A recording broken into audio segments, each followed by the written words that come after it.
Good morning.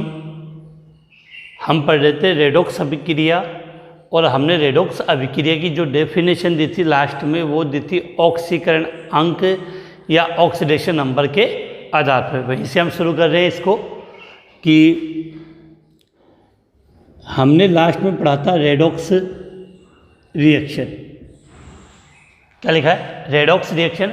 और इस redox reaction में दो रिएक्शन इंक्लूड होती है, दो रिएक्शन साथ में होती है। एक को हम बोलते हैं ऑक्सीडेशन, दूसरे को बोलते हैं हम रिडक्शन। ऑक्सीडेशन हिंदी में बोलते हैं ऑक्सीकरण और रिडक्शन को हम बोलते हैं अपचयन। हम जो डेफिनेशन दे रहे थे वो किसके आधार पर है? आपके ऑक्सीकरण अंक के आधार पर या ऑक्सीडेशन नंबर के आधार पर। तो रेडॉक्स अभिक्रिया में दो अभिक्रिया इंक्लूड होती है, ऑक्सीकरण अभिक्रिया और अपचयन अभिक्रिया। और हमने ये पढ़ा था लास्ट वीडियो के अंदर कि increase of oxidation number, oxidation number को शॉर्ट में क्या लिख सकते हैं? ON। तो इंक्रीज ऑफ ऑक्सीडेशन नंबर इसका मतलब कि वह अभिक्रिया जिसमें किसी परमाणु, अणु या आयन के, वह अभिक्रिया जिसमें किसी परमाणु, अणु या आयन के ऑक्सीकरण अंक में वृद्धि होती है उसे ऑक्सीकरण कहते हैं। और अपचयन के लिए हम बात करेंगे तो डिक्रीज ऑफ ऑक्सीडेशन नंबर अर्थात ऑक्सीकरण अंक में कमी। तो अगर हमें पूछा जाए कि ऑक्सीकरण अभिक्रिया किसे कहते हैं तो हम कहेंगे वह अभिक्रिया जिसमें किसी परमाणु, अणु या आयन के ऑक्सीकरण अंक में वृद्धि होती है वह अभिक्रिया कहलाएगी ऑक्सीकरण। और वह अभिक्रिया जिसमें किसी परमाणु, अणु या आयन के ऑक्सीकरण अंक में कमी होती है तो उसे हम अपचयन अभिक्रिया कहेंगे। और जब दोनों अभिक्रिया साथ साथ होती है, जब दोनों अभिक्रिया साथ साथ होती है तो उस अभिक्रिया को हम क्या कहते हैं? रेडॉक्स अभिक्रिया कहते हैं। अब हम इनके 2 या 3 एग्जाम्पल ले लेते हैं कि इस ऑक्सीकरण अंक के आधार पर हम कैसे पहचान करें कि यह अभिक्रिया ऑक्सीकरण है या अपचयन।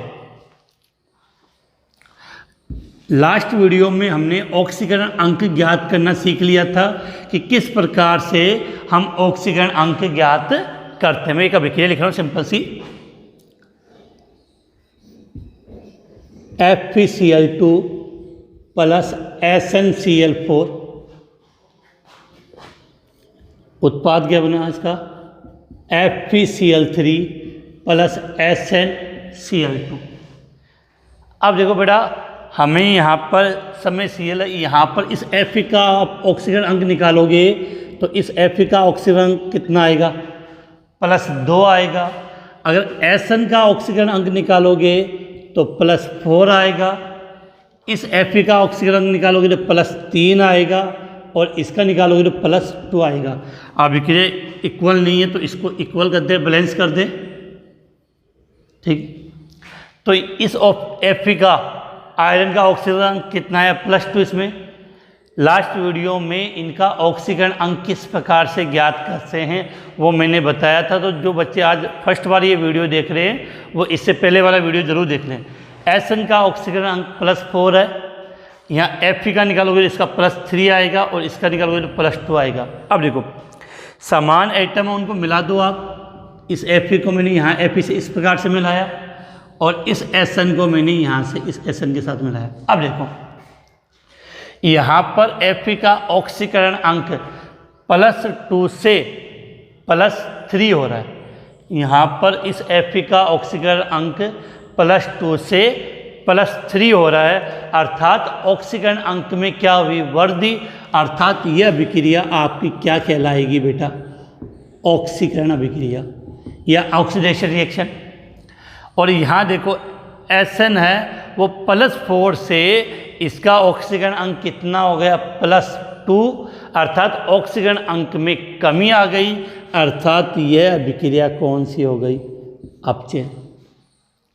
यह अभिक्रिया कौन सी हो गई, अपचयन। तो ऑक्सीडेशन नंबर के आधार पर हम किसी भी अभिक्रिया में ऑक्सीकरण और अपचयन की पहचान कर सकते हैं, अर्थात FeCl2 से जो FeCl3 बन रहा है वो तो कौन सी अभिक्रिया है, ऑक्सीकरण, और SnCl4 से SnCl2 बन रहा है वो है आपकी अपचयन अभिक्रिया, और दोनों अभिक्रिया एक साथ हो रही है, तो इस कंप्लीट अभिक्रिया को आप क्या नाम दोगे, रेडॉक्स अभिक्रिया। इसका एक एग्जाम्पल और समझ लेते हैं जिससे अपनी प्रॉब्लम ना आए। देख रहा हूँ यहाँ पे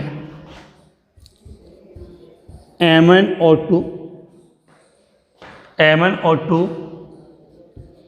HCl बना क्या, MnCl2 + Cl2 + H2। MnO2 HCl MnCl2 Cl2 और H2। बेटा इन सभी में मैं सबका ऑक्सीकरण अंक निकाल के बता सकता हूँ चाहे तो। जैसे हम अगर इस Mn की बात करें, ऊपर वाली रिएक्शन मिटा देता हूँ जिससे ऑक्सीकरण अंक ज्ञात करने में प्रॉब्लम ना आए अपनी। ये दूसरा एग्जाम्पल इसका कि मुझे इस Mn का ऑक्सीकरण अंक निकालना है, तो MnO2 है जिसका ऑक्सीकरण अंक निकालना है, उसको मैंने क्या माना, X। ऑक्सीजन कितने, 2, एक ऑक्सीजन का होता है -2 बराबर कितना हुआ, 0, तो x - 4 बराबर 0, तो x बराबर +4। तो इस Mn का जो ऑक्सीकरण अंक आया वो कितना आया, +4। हम जानते हैं ऑक्सीजन है तो ऑक्सीजन का नॉर्मली कितना होता है, -2। हाइड्रोजन का कितना पढ़ा था हमने, +1। Cl का कितना होता है, -1। अब यहाँ देखो MnCl2 मैग्नीज है, MnCl2, Mn का ऑक्सीकरण अंक निकालना मैग्नीज है, तो मैग्नीज का ऑक्सीकरण अंक हमने क्या माना, X। कितने Cl है, 2, एक Cl का ऑक्सीकरण अंक -1 बराबर 0, तो x - 2 बराबर 0, तो x बराबर +2। तो यहाँ पर मैग्नीज का ऑक्सीकरण अंक कितना आया, +2, Cl का है -1। अब देखो बेटा Cl2 है, मैंने आपको अगर बात सिखाई थी, यदि कोई भी परमाणु मुक्त अवस्थाओं में, परमाणु या अणु कैसी अवस्थाओं में हो, मुक्त अवस्था में हो, तो उसका ऑक्सीकरण अंक कितना होता है, 0। कितना होता है, 0। तो यहाँ याद करना कि Cl2 का ऑक्सीकरण अंक कितना है, 0 है। हाइड्रोजन का +1, ऑक्सीजन का -2। अब गौर से देखो ऑक्सीकरण अंक में अंतर कहाँ आ रहा है, यहाँ Mn +4 से Mn2+ हो रहा है, यहाँ Mn +4 से +2 हो रहा है। इसके अलावा ऑक्सीजन में कोई अंतर नहीं है, हाइड्रोजन में अंतर नहीं, Cl में अंतर है। यहाँ Cl -1 है, यहाँ पर भी -1, कोई अंतर नहीं। लेकिन यहाँ देखो, यहाँ Cl -1 है और यहाँ Cl का क्या है, 0, तो अंतर आया, तो इनको मिला दो। अब देखो -1 से क्या हो रहा है, 0, तो ऑक्सीकरण अंक में वृद्धि। नहीं समझ में आया तो समस्या संख्या इस प्रकार से होती है, जैसे -3 -2 -1 0 +1। तो अब -1 से जब 0 हो रहा है ऑक्सीकरण अंक, -1 से ऑक्सीकरण अंक 0 हो रहा है, तो इसका मतलब ऑक्सीकरण अंक में क्या हुई, वृद्धि। तो यहाँ पर ऑक्सीकरण अंक में वृद्धि है, तो ये अभिक्रिया क्या कहलाएगी, ऑक्सीकरण, ऑक्सीडेशन। और यहाँ पर ऑक्सीकरण अंक में क्या हुई, कमी, तो ये अभिक्रिया क्या कहलाएगी, अपचयन, या जिसको आप क्या बोलते हो, रिडक्शन। तो ऑक्सीकरण अंक या ऑक्सीडेशन नंबर के आधार पर आप किसी भी अभिक्रिया में ऑक्सीकरण और अपचयन की पहचान ईजिली कर सकते हो। इसलिए मैंने कहा था कि हम जितने भी डेफिनेशन पढ़ते हैं उनमें सबसे बेस्ट रेडॉक्स अभिक्रिया के लिए डेफिनेशन होगी, तो वो किसके आधार पे होगी, ऑक्सीकरण अंक के आधार पे। तो उम्मीद है इतनी बात समझ में आ गई होगी। अब इसको हम थोड़ा सा आगे बढ़ाते हैं, टॉपिक की तरफ आते हैं, मेन टॉपिक की तरफ।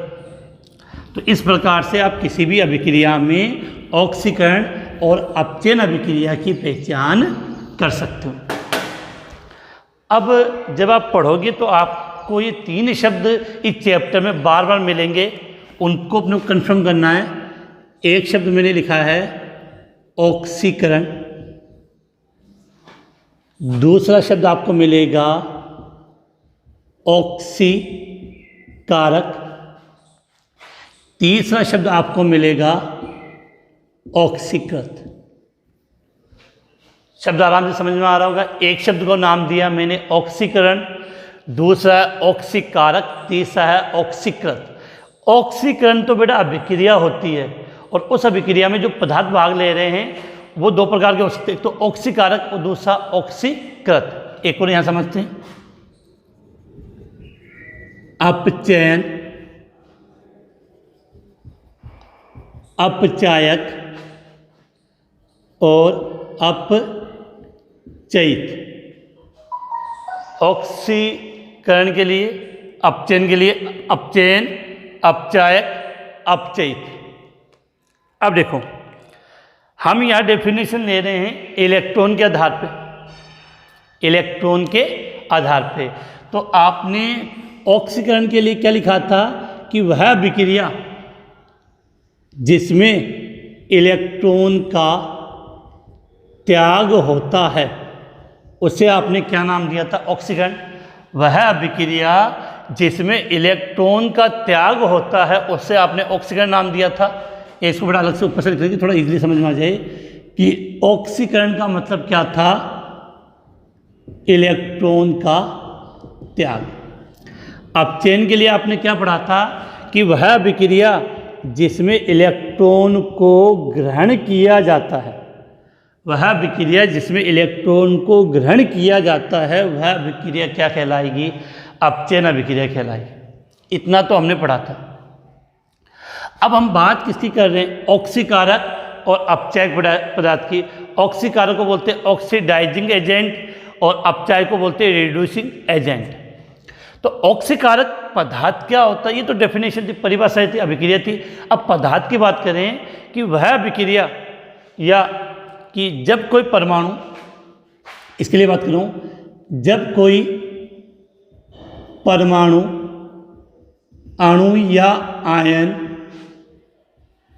इलेक्ट्रॉन ग्रहण करता है, बेटा विशेष बात बोल रहा हूं, त्यागता नहीं है। जब कोई परमाणु, अणु या आयन इलेक्ट्रॉन को ग्रहण करता है, इलेक्ट्रॉन को ग्रहण करता है, अर्थात जो ग्रहण करेगा उसका क्या होता है? अपचयन। उस पदार्थ को हम ऑक्सीकारक कहते हैं। कन्फ्यूजन क्रिएट होता है, मिलता इससे ऑक्सीकरण से, आप समझोगे ऑक्सीकारक, ऑक्सीकारक नहीं बेटा, इस ऑक्सीकारक का रिलेशन होता है अपचयन से। तो ऑक्सीकारक के लिए मैंने क्या कहा कि जब कोई परमाणु, अणु या आयन इलेक्ट्रॉन को ग्रहण करता है, इलेक्ट्रॉन को ग्रहण करने का मतलब है अर्थात उसका क्या होता है? अपचयन होता है। उस पदार्थ को हम क्या नाम देंगे? उस पदार्थ को ऑक्सीकारक कहेंगे। और ऑक्सीकारक पदार्थ इलेक्ट्रॉन ग्रहण करके, इलेक्ट्रॉन ग्रहण करके किस में परिवर्तित हो जाता है? अपचयित। ऑक्सीकारक पदार्थ इलेक्ट्रॉन ग्रहण करके क्या हो जाता है? अपचयित। इसका मतलब ये तीनों शब्द एक ही रिलेटेड है, अपचयन, ऑक्सीकारक और अपचयित। फिर से रिपीट कर रहा हूं, हमने यहां लिखा था अपचयन, वह अभिक्रिया जिसमें कोई परमाणु, अणु या आयन इलेक्ट्रॉन का त्याग करता है, इलेक्ट्रॉन रिमूव करता है, इलेक्ट्रॉन ग्रहण करता है, कि वह अभिक्रिया जिसमें कोई परमाणु, अणु या आयन इलेक्ट्रॉन को ग्रहण करता है उसे अपचयन कहते हैं। अब अपचयन अभिक्रिया में जो इलेक्ट्रॉन ग्रहण करेगा वो पदार्थ, उस पदार्थ को हम क्या बोलते हैं? ऑक्सीकारक। परमाणु, अणु या आयन इलेक्ट्रॉन ग्रहण करता है ऑक्सीकारक, और जैसे ही ऑक्सीकारक इलेक्ट्रॉन ग्रहण करता है तो वो क्या बन जाएगा? अपचयित। अब देखो हम आगे बात करें, ऑक्सीकरण। ऑक्सीकरण का मतलब वह अभिक्रिया जिसमें कोई परमाणु, अणु या आयन इलेक्ट्रॉन का त्याग करता है। तो अपचायक का मतलब क्या होता है कि वह परमाणु अणु या आयन इलेक्ट्रॉन का त्याग करता है। वह परमाणु अणु या आयन इलेक्ट्रॉन का त्याग करता है, अर्थात उसका क्या हो, ऑक्सीकरण। अर्थात उसका क्या हो, ऑक्सीकरण। उस पदार्थ को हम क्या कहेंगे, अपचायक। उस पदार्थ को हम क्या कहेंगे, अपचायक। और अपचायक इलेक्ट्रॉन को त्याग करके किस में परिवर्तित हो जाएगा, ऑक्सीकृत पदार्थ में परिवर्तित हो जाता है। तो यहाँ से आपको यह समझना है कि जो ऑक्सीकरण है उसका सिमिलर शब्द अपचायक है और अपचायक का सिमिलर शब्द ऑक्सीकृत है। इसको मैंने इस प्रकार से क्रॉस में मिलाया है कि अब अपने को याद कर रखना है। डेफिनेशन तो समझ में आ गई होगी कि इनकी डेफिनेशन आ जाती है कि ऑक्सीकारक क्या होता है और अपचायक क्या होता है। तो यहाँ से लिख दोगे वह परमाणु अणु या आयन जो इलेक्ट्रॉन ग्रहण करता है, अर्थात जिसका क्या हो बेटा, जिसका अपचयन होता है। अर्थात जिसका अपचयन होता है उसे ऑक्सीकारक कहते हैं। और यहाँ आप क्या कह सकते हो कि वह परमाणु अणु या आयन जो इलेक्ट्रॉन का त्याग करता है, अर्थात जिसका ऑक्सीकरण होता है उसे अपचायक कहते हैं। अब बेटा एग्जाम में क्वेश्चन जो आता है डेफिनेशन से ज़्यादा आपको एक समीकरण दी जाएगी और उस समीकरण में ऑक्सीकारक, अपचायक, ऑक्सीकृत और अपचयित पदार्थ की पहचान करना होता है कि उस अभिक्रिया में कौन सा ऑक्सीकारक है, कौन सा अपचायक है, कौन सा ऑक्सीकृत है और कौन सा अपचयित है। तो इसको समझने के लिए एक सीधा सा एक तरीका बता रहा हूँ। डेफिनेशन आप यहाँ से नोट कर सकते हो अपने। बाकी मैंने आपको बता दिया कि मेरे नीचे लिखे व्हाट्सएप नंबर पर आप मैसेज कर देना। जो नीचे लिखे व्हाट्सएप नंबर है उन पर आप मैसेज कर देना। मैं इस चैप्टर के आपको नोट्स और बुक की पीडीएफ आपको सेंड कर दूंगा। अब यहाँ से आपको याद क्या रखना है, हमें ऑक्सीकरण अंक के आधार पर, ये तो इलेक्ट्रॉन की बात थी, हम ऑक्सीकरण अंक के आधार पर किसी भी ऑक्सीकरण और अपचयन अभिक्रिया की आप आसानी से उसके बारे में बता सकते हो।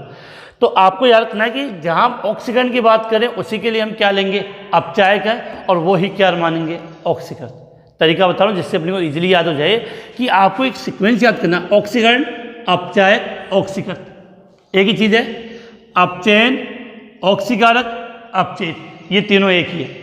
एक सिंपल सा मैं समीकरण लिख रहा हूँ जिसको समझने की कोशिश करना। CuSO4 क्या लिखा है बेटा, कॉपर सल्फेट। क्या लिखा मैंने, CuSO4, और इसकी CuSO4 प्लस Zn क्या बनेगा, Cu प्लस ZnSO4। अब देखो यहाँ इनके ऑक्सीकरण अंक निकालने, इसमें कॉपर का ऑक्सीकरण अंक होगा बेटा +2। Zn परमाणु मुक्त अवस्था में है, इसका आंसर, इसका ऑक्सीकरण अंक 0। यहाँ कॉपर परमाणु मुक्त अवस्था में है तो इसका ऑक्सीकरण अंक 0, और ZnSO4 है तो इसका ऑक्सीकरण अंक, यहाँ Zn का ऑक्सीकरण अंक, कॉपर का ऑक्सीकरण अंक कितना है, +2। यहाँ पर Zn का ऑक्सीकरण अंक 0, यहाँ कॉपर का ऑक्सीकरण अंक 0, और यहाँ Zn का ऑक्सीकरण अंक +2। अब समान परमाणु को मिला दो, तो कॉपर से कॉपर मिलाया और Zn से Zn मिलाया। अब देखो कॉपर +2 से कितना हुआ, 0, तो ऑक्सीकरण अंक में कमी आई, अर्थात यह अभिक्रिया क्या कहलाई, अपचयन। यह अभिक्रिया क्या कहलाई, अपचयन। और Zn है वो 0 से +2 हुआ, अर्थात यहाँ पर ऑक्सीकरण अंक में वृद्धि हुई। यहाँ पर क्या हुई, ऑक्सीकरण अंक में वृद्धि हुई, अर्थात यह अभिक्रिया ऑक्सीकरण कहलाई। अब एग्जाम में क्वेश्चन क्या पूछा जाता है वो समझ लो, जो सबसे ज़्यादा इंपॉर्टेंट है कि निम्न अभिक्रिया में इन चार पदार्थों की पहचान कीजिए कि इस अभिक्रिया में कौन सा पदार्थ ऑक्सीकारक है, कौन सा अपचायक है, कौन सा ऑक्सीकृत है और कौन सा अपचयित है। तो यहाँ लिख रहा हूँ मैं,